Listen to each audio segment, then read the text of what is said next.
¿Qué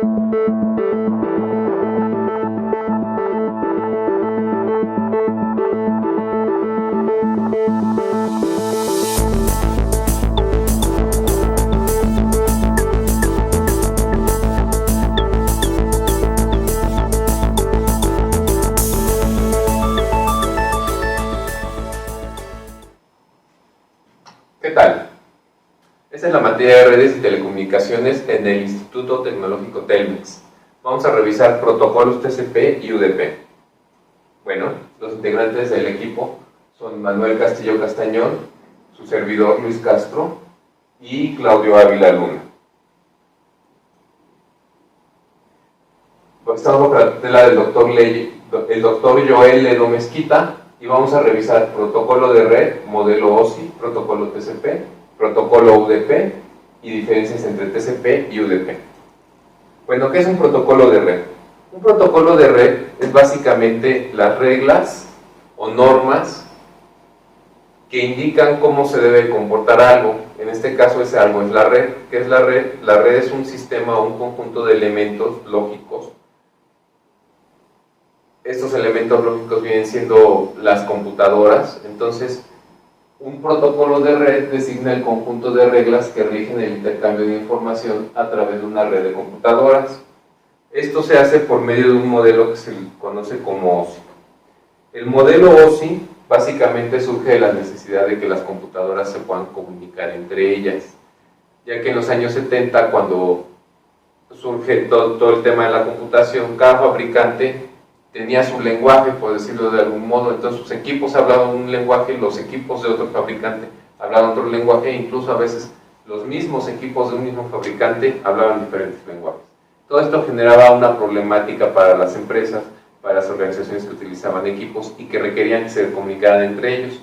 Entonces, la International Standardization Organization generó en 1977 un modelo de pilas, el Open System Interconnection, cuyo objetivo tenía que todos los fabricantes se rigieran bajo estas reglas a efecto de que los equipos se pudieran comunicar entre ellos.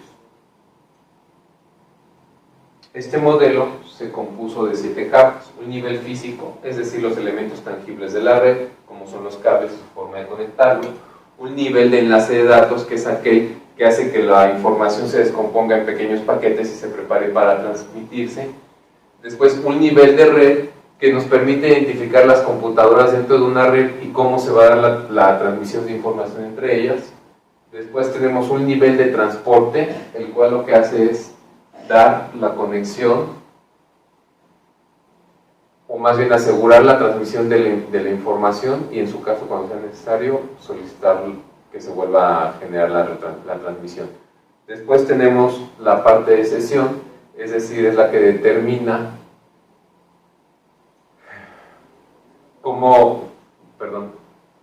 la parte de sesión que determina cómo se da la comunicación entre los dispositivos de la red. Después tenemos el nivel de presentación, que es el que indica cómo se va a llevar a cabo la transformación de los pequeños paquetes de datos hacia el usuario, de modo que tengan una comunicación con el software, ¿no? Que tengan una representación en un software. Y por último, lo que tiene que ver con aplicaciones, que es la comunicación entre diferentes elementos como bases de datos o impresoras. Pasamos con mi compañero. El protocolo TCP, Transmission Control Protocol, o protocolo de control de transmisión. Es uno de los protocolos fundamentales en Internet. Fue creado entre los años 1973 y 1974 por Vint Cerf y Robert Kahn. TCP fue desarrollado y mostrado por primera vez en el año de 1972 por el Departamento de Defensa de los Estados Unidos, ejecutándose en ARPANET, una red de área extensa de dicho departamento. De hecho, era una red WAN muy amplia. Fue desarrollada por encargo de DARPA, una agencia del Departamento de Defensa de los Estados Unidos, y fue la predecesora de Internet. Gracias a que el protocolo TCP no pertenecía a una empresa, permitió al Departamento de Defensa estadounidense su uso por parte de cualquier fabricante, y fue el que permitió el desarrollo de Internet. Los fabricantes fueron abandonando poco a poco sus protocolos propios de comunicaciones y adaptando el TCP. Muchos programas dentro de una red de datos compuesta por redes de computadoras pueden utilizar TCP para crear conexiones entre sí a través de las cuales puede enviarse un flujo de datos. El protocolo garantiza que los datos serán entregados para distinguir distintas aplicaciones dentro de una misma máquina a través del concepto de puerto. TCP da soporte a muchas de las aplicaciones más populares de Internet: navegadores, intercambio de ficheros, clientes, FTP, etc. y protocolos de aplicación tales como HTTP, SMTP, SSH y FTP. TCP es un protocolo orientado a conexión, es decir, que permite que dos máquinas estén comunicadas y controla el estado de la transmisión de los datos. Las principales características del protocolo TCP son las siguientes. TCP permite colocar los datagramas nuevamente al flujo de datos y así evita la saturación de la red. TCP permite que los datos se formen en segmentos de longitud variada para entregarlas al protocolo IP. TCP permite multiplexar los datos, es decir, que la información que viene de diferentes fuentes, por ejemplo aplicaciones, en la misma línea puedan circular simultáneamente. Por último, TCP permite comenzar y finalizar la comunicación amablemente. ¿Cuál es el objetivo de TCP? Con el uso del protocolo TCP, las aplicaciones pueden comunicarse en forma segura gracias al sistema de acusas redes de recibo del protocolo TCP independiente de las capas inferiores. Durante una comunicación utilizando el protocolo TCP, las dos máquinas deben de establecer conexión. La máquina emisora, la que solicita la conexión, se le llama cliente y la máquina receptora se le llama servidor. Por eso que decimos que estamos en un entorno cliente-servidor. Otra característica importante es que la comunicación se realiza de forma bidireccional. TCP usa el concepto de número de puerto para identificar las aplicaciones tanto emisoras como receptoras. Estos puertos están clasificados en 3 categorías: los conocidos, los registrados y los dinámicos o privados. Por otra parte, el formato de datos de TCP/IP está formado por la siguiente manera: tiene un puerto origen, tiene un puerto destino, número de secuencia, número de acuse de recibo, margen de datos y, algo importante, los indicadores.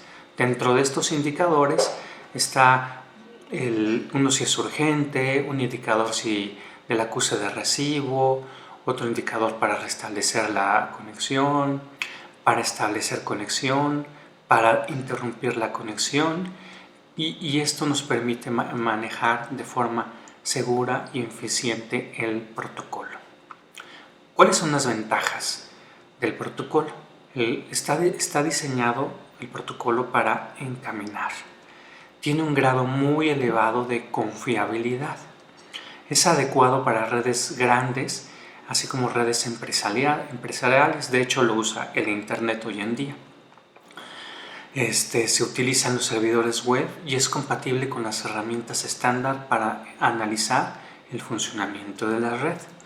Una de las desventajas es que es más difícil de configurar y de mantener. Las conexiones TCP se componen de 3 etapas: establecimiento de la conexión, transferencia de datos y fin de la conexión. Y bueno, por último, el protocolo de la capa de transporte, haciendo una analogía o comparación con el modelo OSI, tiene 4 capas. La capa 4 de aplicación, que es similar a la capa 5, que es sesión, 6 presentación y 7 del modelo OSI. La capa 3 o capa de transporte es igual a la capa de transporte del modelo OSI. La capa 2 o capa de Internet es similar a la capa 3 del modelo OSI, y la capa 1 o acceso al medio es similar a la capa 2 del enlace de datos en la capa 1 física del modelo OSI. Uno de los protocolos utilizados en la capa de transporte es el UDP, User Datagram Protocol, protocolo de datagrama de usuario. Algunos programas utilizan UDP en lugar de TCP para el transporte de datos rápido, compacto y no confiable entre máquinas. UDP proporciona un servicio de datagrama sin conexión que ofrece la entrega de mejor esfuerzo, lo que significa que UDP no garantiza ni la entrega ni comprueba la secuencia de los datagramas. Una máquina que necesita comunicación confiable debe utilizar TCP. Si enviamos información de una máquina A hacia una máquina B, los datos se dividen en datagramas, digamos 6 datagramas. Estos datagramas viajan por diferentes rutas. Al viajar por diferentes rutas, llegan desordenados. Los datagramas desordenados no se vuelven a ordenar, los datagramas extraviados no se vuelven a enviar. Si los datagramas llegan en el siguiente orden, datagrama 1, datagrama 2, datagrama 6, datagrama 5, datagrama 4 y el datagrama 3 no llega, la información se leería como sigue: datagrama 1, datagrama 2, datagrama 6 se elimina, datagrama 5 se elimina y se lee el datagrama 4. Para fines prácticos, si fuera una llamada telefónica, la voz del emisor se escucharía entrecortada. Los puertos UDP proporcionan una ubicación para enviar y recibir mensajes. Un puerto UDP funciona como una única cola de mensajes que recibe todos los mensajes destinados a programas especificados mediante cada uno de los puertos del protocolo. Es decir, los programas basados en UDP pueden recibir varios mensajes a la vez.